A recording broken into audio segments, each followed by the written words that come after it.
Donc le thème, comme je viens de l'annoncer, est intitulé « Les voix de Dieu ». Alléluia. Nous allons lire la parole de Dieu dans le livre de Psaumes. Nous allons ouvrir nos Bibles et nous allons lire Psaume chapitre 18, versets 31 à 33. Écoutons ce que Dieu dit dans sa parole. Les voies de Dieu sont parfaites, la parole de l'Éternel est éprouvée. Il est un bouclier pour tous ceux qui se confient en lui. Car qui est Dieu si ce n'est l'Éternel? Et qui est un rocher si ce n'est notre Dieu? C'est Dieu qui me ceint de force et qui me conduit dans la voie droite. Romains chapitre 11, versets 33 à 36. Aux profondeurs de la richesse, de la sagesse et de la science de Dieu, que ses jugements sont insondables et ses voies sont incompréhensibles. Car qui a connu la pensée du Seigneur, ou qui a été son conseiller, qui lui a donné les premiers pour qu'il ait à recevoir en retour? C'est de lui, par lui et pour lui que sont toutes choses. À lui la gloire dans tous les siècles. Amen.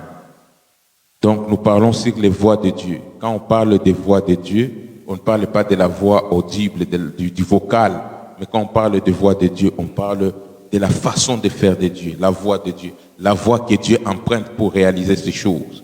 Donc les voix de Dieu, il est important pour nous de comprendre comment notre Dieu opère. Alléluia.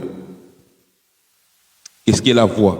Quand on parle d'une voix, on parle de dessein par lequel Dieu guide la conduite des hommes. Le voix, c'est-à-dire, comme je l'ai dit précédemment, c'est la manière de faire de Dieu. C'est la façon de faire de Dieu. C'est sa méthode. C'est la méthode que Dieu utilise pour accomplir sa volonté, pour accomplir son plan. C'est ça, la voie de Dieu. Donc, les méthodes de Dieu, ou alors une méthode que Dieu utilise pour accomplir sa volonté. Quand on parle de la voix de Dieu, c'est encore la volonté de Dieu. La voix de Dieu, c'est la volonté de Dieu. La voix de Dieu, c'est la stratégie de Dieu. La voix de Dieu, c'est la façon de faire de Dieu. La voix de Dieu, c'est la méthodologie de Dieu. Donc Dieu est dans tout ce que Dieu fait chaque chose au travers ou alors au moyen de ses voies. Si tu es par exemple entrepreneur, tu as une entreprise, pour que ton entreprise puisse prospérer, il y a des méthodes que tu dois mettre en place. Il y a des stratégies que tu dois mettre en place pour que ton entreprise puisse prospérer. Alléluia. Et donc, les stratégies qu'on met en place, on les appelle les voies. C'est ce qu'on appelle les voies, les stratégies qu'on met en place. Dieu aussi a sa façon de faire les choses. Donc, c'est dans les voies de Dieu qu'on trouve la volonté de Dieu. Comme je l'ai dit précédemment. Comme je l'avais dit, si tu es entrepreneur, tu as ton entreprise, il y a des méthodologies que tu mets en place. Et l'ensemble de ces méthodologies, c'est quoi? Par exemple, ouvrir, par exemple, si c'est une boutique, tu ouvres ta boutique à temps.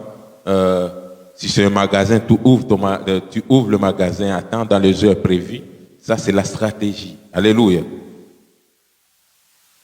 S'il faut investir des moyens, tu investis des moyens pour que ton affaire puisse marcher bien. Ça, c'est la stratégie.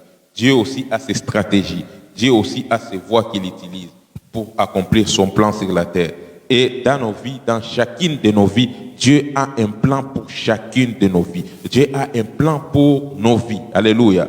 Et le plan de Dieu s'accomplit par ses voies. Et nous devons comprendre comment notre Dieu opère. Sinon, si nous ne comprenons pas comment Dieu opère, on peut arriver à des moments dans nos vies où nous lamentons de Dieu. Nous sommes fâchés même contre Dieu. Ça peut arriver dans nos vies. Mais il est important pour nous de comprendre comment notre Dieu opère. Et ça sera facile pour nous de marcher avec lui quand nous comprenons comment il opère. Les voies de Dieu sont parfaites. Et seul Dieu a la capacité de nous guider dans le droit chemin. Tu sais, tu peux te tromper. Je peux me tromper. Tout le monde peut se tromper. L'homme est faillible. L'homme peut se tromper. Mais Dieu seul ne peut jamais se tromper. Alléluia.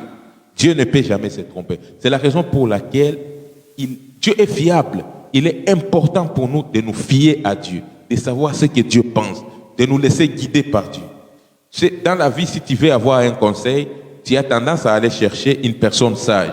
Mais le sage des sages, celui qui est au-dessus des sages, c'est Dieu. C'est la raison pour laquelle nous devons nous fier à Dieu. Parce que lui, il est parfait et il ne peut jamais se tromper. Alléluia. Il ne peut jamais se tromper. Mais sa volonté se trouve dans sa parole. Quand on lit la Bible, quand on lit la parole de Dieu, on écoute la volonté de Dieu et on écoute la sagesse de Dieu. On écoute les conseils de Dieu pour nous. Alléluia. Et c'est ça, les voies de Dieu. C'est la raison pour laquelle il faut aimer la parole de Dieu. Dieu est infaillible. Ça veut dire que Dieu ne peut jamais commettre d'erreur. Alléluia. Oh, nous sommes privilégiés d'avoir un si grand Dieu. Un Dieu qui ne peut jamais commettre d'erreur. Vous savez, les médecins peuvent commettre les erreurs. N'importe qui peut commettre l'erreur. Quelle que soit l'école dans laquelle tu as étudié, tu peux commettre l'erreur, même dans ta carrière. Mais Dieu, il est le Dieu omniscient. Il connaît tout et il ne peut jamais commettre l'erreur. Nous avons le privilège d'appartenir à ce Dieu-là, qui ne peut jamais faire l'erreur. Et si nous nous fions en lui, si nous nous confions en lui, il agira toujours dans nos vies et il nous conduira. Comme je l'avais dit, la parole de Dieu renferme les voies de Dieu. Si tu lis la Bible régulièrement, tu comprendras, tu auras la connaissance, tu comprendras ce que Dieu pense pour toi. Qu'est-ce que Dieu pense pour ta vie? Comment est-ce que tu dois te conduire dans ta vie ici sur la terre? Donc il faut t'appuyer sur la parole de Dieu. Il faut lire la parole de Dieu. Il faut écouter ce que Dieu dit dans sa parole. C'est la raison pour laquelle il est important pour nous d'associer Dieu dans toutes choses. Si nous avons un Dieu qui ne peut jamais se tromper, il doit être notre principal conseiller. Alléluia. Quand nous voulons prendre nos décisions dans nos vies, en tant qu'enfants de Dieu, nous devons rechercher à savoir ce que Dieu pense. Qu'est-ce que Dieu pense? Quand tu veux prendre une décision, qu'est-ce que Dieu pense? Il faut toujours écouter Dieu. Dieu ne se trompe pas. Alléluia. Dieu ne se trompe pas. Peut-être tu peux aller quelque part, tu rencontres les gens qui vont te créer des problèmes et puis tu te trouves dans un problème dans lequel ça sera difficile pour toi de t'en sortir. Donc, il est toujours important dans nos vies d'écouter la voix de Dieu. Tu veux épouser un homme, tu veux épouser une femme, même si tu l'aimes, mais écoute si Dieu te convainc de le faire. Alléluia. C'est important, c'est très important. Tu veux, même quand tu fais le choix de là où tu vas aller travailler, c'est très important. Dans tous les détails de nos vies, il faut écouter Dieu. Alléluia. Il faut écouter Dieu. Quelque chose peut apparaître bon, mais c'est mauvais pour nous. Quelque chose peut apparaître bon, mais c'est mauvais pour nous. Quand Satan avait tenté Ève, avait tenté Adam, donc la tentation de Satan dans le jardin d'Éden, Ève savait que Dieu leur avait défendu de manger l'arbre de la connaissance du bien et du mal. Mais après les explications de Satan, ces mensonges, la Bible dit que Ève vit que l'arbre était bon à manger. Vous savez, il y a des choses qui peuvent paraître bonnes, mais c'est mauvais pour nous. C'est comme ça aussi dans nos vies. Il y a des choses que nous pouvons voir par nos yeux. Nous pensons que c'est bon pour nous, ça paraît bon pour nous. Mais derrière ça, tu ne sais pas. C'est la raison pour laquelle, dans tous les détails de nos vies, il est important d'écouter Dieu. Il est très important d'écouter Dieu dans tout ce que nous faisons. Et là, nous ne serons pas dans le problème. C'est très important d'écouter Dieu. Donc, nous devons l'associer dans nos décisions. Donc, comment est-ce qu'on écoute Dieu? Comment est-ce qu'on écoute Dieu quand Dieu nous parle? Comment est-ce qu'on l'écoute? Si on veut prendre une décision, si on veut que Dieu puisse nous donner une direction, si on veut que Dieu puisse nous donner un conseil par rapport à quelque chose dans nos vies, comment est-ce qu'on écoute Dieu? On écoute Dieu par les convictions qu'il met dans nos cœurs. Alléluia.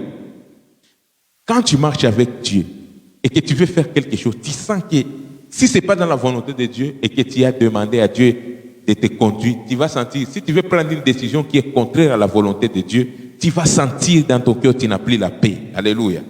Tu n'as plus. Et quand tu n'as pas la paix, quand tu veux faire quelque chose, tu sais que tu n'es pas à l'aise, ton cœur est en train de te dire non, ne fais pas. Ne fais pas. Si tu n'as pas la conviction de faire quelque chose, ne fais pas. D'ailleurs, la Bible dit, tout ce qui n'est pas fruit d'une conviction est un péché. Donc, nous devons avoir la conviction. Et Dieu nous parle par la conviction. Il y a une grande puissance derrière la conviction. Donc, tu es convaincu, tu as la paix en toi. Tu veux épouser une femme, par exemple. Tu l'as aimée, mais tu as aussi, il faut qu'il y ait la paix en toi avant de t'engager dans ça. Tu veux épouser un homme, il faut qu'il y ait la paix en toi avant de t'engager dans ça. Si tant qu'il n'y a pas de la paix, ne t'engage pas. Quel que soit, même s'il y a des personnes qui te donnent tel conseil, tant que tu n'as pas la paix, ne t'engage pas. Mais quand tu as la paix, alléluia, rien ne peut contourner la paix, alléluia. Quand tu as la paix dans ton cœur, dans la décision que tu veux prendre, c'est important.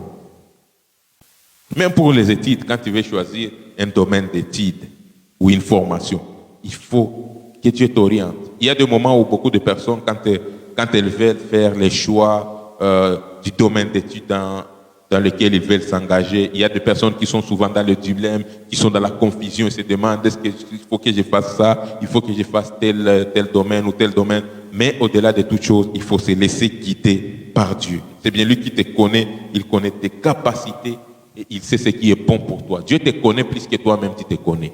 Alléluia. Donc c'est la raison pour laquelle il faut l'écouter. Il te connaît mieux que toi-même. Gloire à Dieu. Donc, si c'est Dieu qui t'a conduit dans une voie, reste en paix, sois tranquille. Quel que soit ce que les hommes peuvent dire, si c'est Dieu qui t'a conduit dans une voie, sois tranquille et reste en paix. Quels que soient les commentaires des hommes, si tu sais que Dieu, c'est Dieu qui t'a conduit, reste tranquille. Garde la paix. Amen. Parce que la paix de Dieu est plus puissante que les commentaires des hommes. Amen. La paix de Dieu est plus puissante que les commentaires des hommes. Donc, reste en paix. Comme nous l'avons lu dans le livre des Romains, vous savez, Dieu est souverain. La Bible nous dit que ses voies sont incompréhensibles. C'est ce que la Bible dit. Ses voies sont incompréhensibles. Donc, Dieu, dans sa souveraineté, il y a des choses qu'il va amener dans ta vie que tu ne comprendras pas des fois. Mais c'est Dieu qui les a amenées. Des situations compliquées. Il y a des situations qui peuvent arriver dans ta vie qui sont compliquées, mais c'est Dieu qui a amené, qui a occasionné ces circonstances, ces situations dans ta vie. Alléluia. Donc, parce que Dieu est souverain, il n'est pas obligé de nous dire tout. Mais ce qui est important, c'est de garder la foi et de savoir que Dieu est bon. Amen. Donc, dans la souveraineté de Dieu, des fois, ces voies sont inexplicables, mais c'est pour notre bien. Tu peux passer 6 mois en train de faire des entrevues dans les organismes ou dans les entreprises. On ne te prend pas, mais tu te demandes pourquoi. Qu'est-ce que j'ai fait? Est-ce que j'ai péché? Tu peux arriver même à un moment où tu commences même à te culpabiliser. Mais j'aimerais te dire aujourd'hui, ne te culpabilise pas si tu marches avec Dieu. On peut te refuser même dans une entreprise, mais c'est pour ton bien. Alléluia. C'est pour cela que je disais que Dieu est souverain. Il ne t'expliquera pas tout, mais c'est pour ton bien. On peut te refuser quelque part, mais c'est pour ton bien. Maintenant, plus tard, quand tu auras un emploi meilleur que cet emploi-là, tu te rappelles, tu dis, ah, ils ont bien fait de me refuser. Alléluia. Ou bien tu es quelque part, on te maltraite dans une entreprise, et puis, ou bien même on te chasse, on te met dehors, on te licencie. Et puis tu vois, tu penses que le monde vient de s'écrouler sur toi. Mais une chose, il faut savoir, si tu marches avec Dieu, ce que Dieu fait est bon pour toi. Il y a des endroits où on peut te licencier et plus tard dans la vie, tu dis, ils avaient bien fait. Sinon, je ne serais pas. Quand tu trouves une bonne chose, une chose plus meilleure, tu dis, ils avaient bien fait. Alléluia. Il y a des personnes, même quand ces personnes se séparent de toi, il y a des moments où, quand on est attaché à des personnes, quand ces personnes-là se séparent de toi, des fois tu pleures en toi, tu es mal à l'aise, tu n'es pas. Mais à un certain moment dans la vie, tu te rends compte, quand tu rencontres alors de bonnes personnes, tu te dis, il a fallu que cette personne parte. Alléluia. Il a fallu que je me sépare de cette personne. Au début, souvent, c'est difficile, c'est lourd pour nous. Mais à la fin, tu dis, il a fallu que cette séparation-là arrive pour que je rencontre cette personne, pour que tu rencontres une bonne personne. Donc, tout n'est pas mauvais. Donc, il y a des moments où on peut prendre certaines choses comme un problème, ou alors on peut prendre certaines choses comme des difficultés que nous rencontrons dans la vie pendant que c'est pour notre bien. Et c'est Dieu qui les occasionne. Il y a des situations qui peuvent nous faire du mal. Ça ne nous fait pas du mal parce que nous allons rester dans cette situation. Ça nous fait du mal parce que Dieu est en train de nous amener dans un endroit qui est plus meilleur. Alléluia. Donc Dieu peut nous faire passer par des moments difficiles pendant qu'il est en train de nous amener dans une position de gloire. Mais il nous fait passer par ce chemin-là où les choses, nous voyons les choses autour de nous comme si ça ne marchait pas. Mais c'est Dieu qui est en train de nous conduire. Alléluia. Donc Dieu peut nous conduire dans des voies qui semblent, qui paraissent difficiles pour nous, mais c'est pour notre bien. Mais c'est pour notre bien. Les voies de Dieu sont aussi souvent inexplicables, que tu ne peux pas comprendre. Mais c'est Dieu qui a occasionné. Par exemple, Marie, qui a enfanté Jésus sur la terre. Vous pensez que c'était facile pour Marie? Elle vivait dans une culture où ce n'était pas permis à une femme de tomber enceinte avant le mariage. Ça, c'est la première chose. La deuxième chose, une telle femme devait être lapidée. Donc, c'était compliqué pour Marie. Elle était vierge, elle a eu la grossesse de Jésus. Vous imaginez les commentaires que les gens faisaient sur Marie dans son entourage?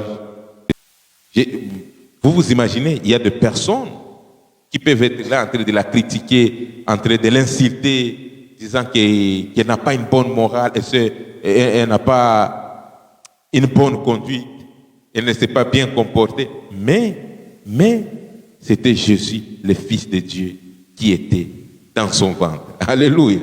Et c'est Dieu lui-même qui l'avait posé là.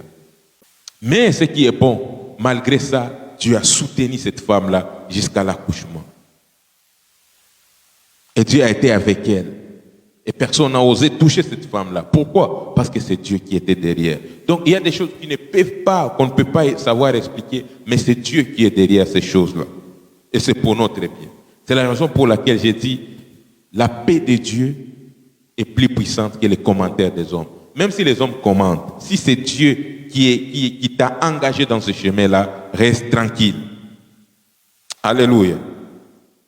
Sarah, la femme d'Abraham, 90 ans.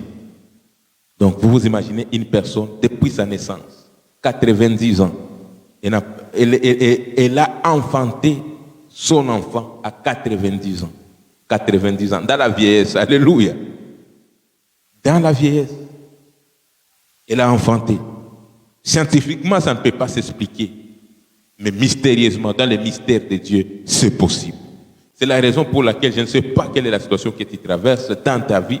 Je ne sais pas quelles sont les difficultés que tu as dans ta vie. Mais il faut reconnaître et croire que Dieu est mystérieux. Il faut croire que Dieu est mystérieux.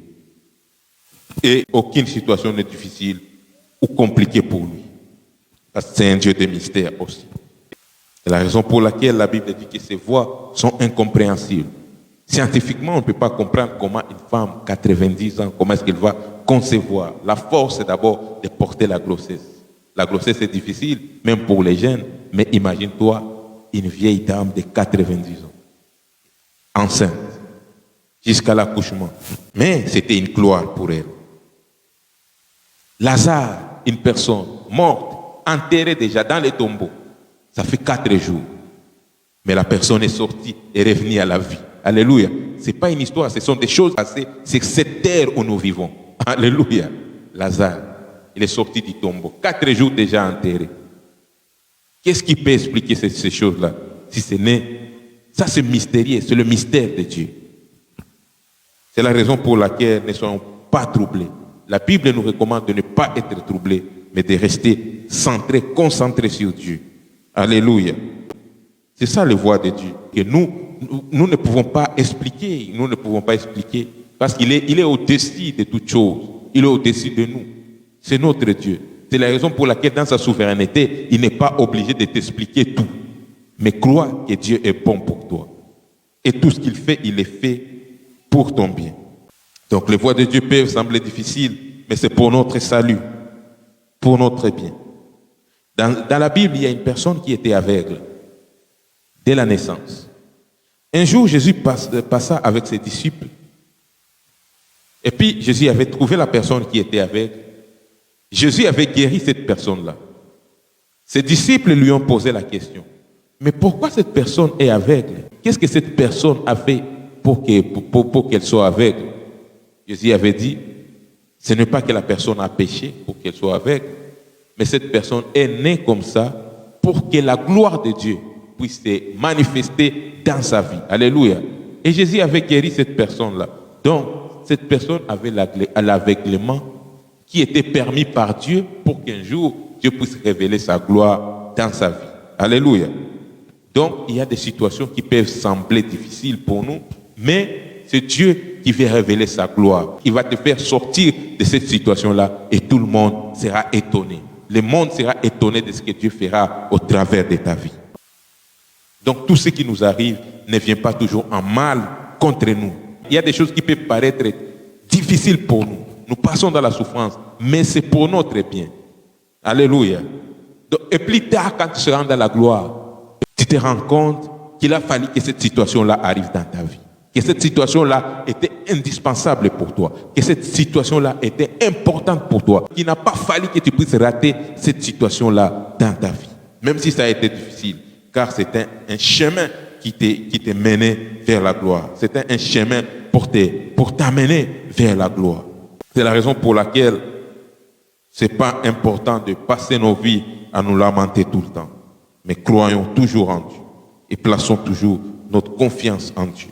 Regardez Joseph, quelqu'un comme Joseph, il a eu un songe. Il avait vu le soleil, la lune et les étoiles se prosterner devant lui. Il avait rencontré son songe à ses parents, à ses frères. Ses frères ont comploté contre lui.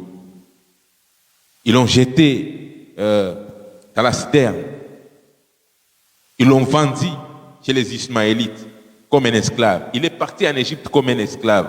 Il est allé dans la maison de Potiphar. Il a commencé à travailler comme un domestique. Joseph, lui qui était le fils d'un patron, parce que son père était riche, Jacob. Et étant chez Potiphar, la femme de Potiphar l'avait accusé de viol. Donc, quelqu'un passe problème sur problème, vendu par ses frères, jeté dans la citerne. Arrivant chez Potiphar, accusé de viol. Il est jeté dans la prison. Donc, il y a eu des successions, de difficultés. Il y a eu des successions de problèmes dans la vie de Joseph, jusqu'à se retrouver dans la prison. Mais un jour, le roi Pharaon avait eu un rêve. Il a fallu que Joseph puisse quitter de la prison pour aller expliquer le rêve du roi Pharaon, jusqu'à ce que Joseph a été élevé en Égypte comme premier ministre. Donc, nous comprenons que ce que Dieu fait, il y a des situations qui arrivent dans nos vies, mais c'est pour notre gloire, c'est pour notre bien. Il y a des situations compliquées qui nous arrivent, des situations qui arrivent qui sont compliquées, mais c'est le chemin par lequel Dieu passe pour nous amener dans notre gloire. Joseph a passé sur ce chemin-là.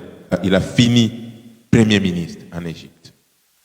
Donc, ne nous décourageons pas des situations difficiles qui arrivent dans nos vies. Il faut toujours apprécier chaque situation.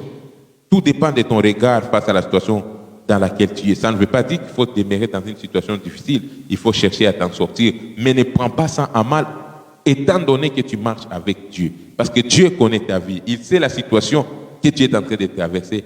Et sache bien que Dieu va te faire sortir de cette situation-là. Alléluia. Donc ne développe pas de maladies psychosomatiques, ne développe pas de maladies compliquées, ne développe pas l'hypertension, ne développe pas de maladies compliquées parce que tu traverses des moments difficiles. Crois en Dieu, garde ta foi en Dieu. Et Dieu révélera sa gloire dans ta vie. David était berger de troupeaux, mais il a fini roi. Vous pensez que c'était une gloire pour David quand il gardait les troupeaux? Non. Mais il les faisait, c'était une préparation pour lui.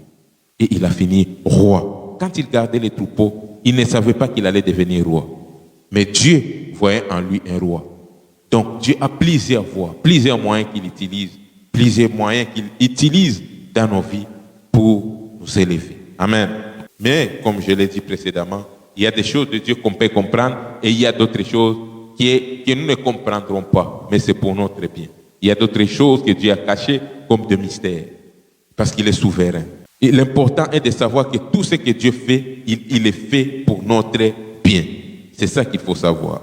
Quelle que soit la difficulté que tu traverses, il faut savoir que tout ce que Dieu fait pour toi, tout ce que Dieu fait dans ta vie, il est fait pour ton bien. Alléluia. Dieu est bon. Pour conclure mon message, je vous exhorte, même moi-même inclus, d'aimer Dieu et de vivre dans l'amour pour Dieu. Amen. D'aimer Dieu. Parce que si nous aimons Dieu, l'avantage ou alors la victoire est toujours dans notre côté, quelle que soit les difficultés ou quelles que soient les situations. La clé, c'est d'aimer Dieu. Alléluia. Aimons Dieu et il nous gardera dans ses voies. Si nous aimons Dieu, il va continuer à nous guider, il va continuer à nous conseiller, il va continuer à nous montrer là où nous devons passer, là où nous devons marcher dans notre vie sur la terre. Il va te dire, ne mets pas ton pied là-bas, ne passe pas ici. Il va te conduire dans toutes choses. C'est comme cela que Dieu fait. Il nous conduit. Mais nous devons toujours l'aimer. Ça nous concerne tous. Moi inclus, aimons toujours Dieu. C'est pour notre bien. La Bible dit dans Romains chapitre 8, verset 28. Nous savons du reste que toute chose concourt au bien de ceux qui aiment Dieu, de ceux qui sont appelés selon son dessein. Alléluia. Nous savons du reste que toute chose concourt au bien de ceux qui aiment Dieu, de ceux qui sont appelés selon son dessein. Ça veut dire que si nous aimons Dieu, toute chose qui va arriver dans notre vie, que ça paraisse bien ou mal, c'est pour notre bien. Parce que nous aimons Dieu. C'est la clé. Cette parole-là n'est pas pour tout le monde, c'est pour ceux qui aiment Dieu. C'est la raison pour laquelle c'est avantageux d'aimer Dieu. Alléluia. Nous devons aimer Dieu. C'est très important.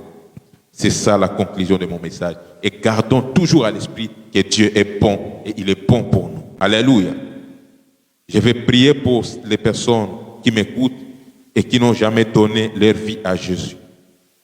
Les personnes qui m'écoutent, soit en ligne, qui n'ont jamais donné leur vie à Jésus, qui n'ont jamais même entendu parler de Jésus, ou alors qui ont déjà entendu parler de Jésus, mais qui n'ont jamais confessé leurs péchés, qui n'ont jamais donné leur vie personnellement à Jésus. J'aimerais prier pour ces personnes-là.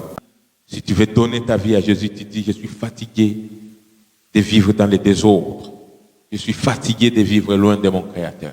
Je suis fatigué de vivre loin de mon Seigneur. Jésus est là pour toi. Et la grâce est encore disponible sur la terre. Si tu veux prendre cette décision à partir d'aujourd'hui pour devenir enfant de Dieu, répète ces prières de repentance après moi et Jésus-Christ va te pardonner et il va t'accueillir dans les royaumes de son Père. Répète ces prières, répète ces paroles après moi en disant, Seigneur Jésus, merci pour ta parole. À partir d'aujourd'hui, je prends la décision, la résolution de te donner ma vie pour toujours comme mon Seigneur et Sauveur personnel. Seigneur Jésus, pardonne-moi tous mes péchés. Je crois que je deviens enfant de Dieu par toi, car aujourd'hui je décide de croire en toi éternellement comme mon Seigneur et mon Sauveur personnel. Saint-Esprit, viens, conduis et guide ma vie pour toujours. Au nom puissant de Jésus-Christ, je prie. Amen. Si tu as pris cette décision, tu as pris une bonne décision que tu ne regretteras jamais.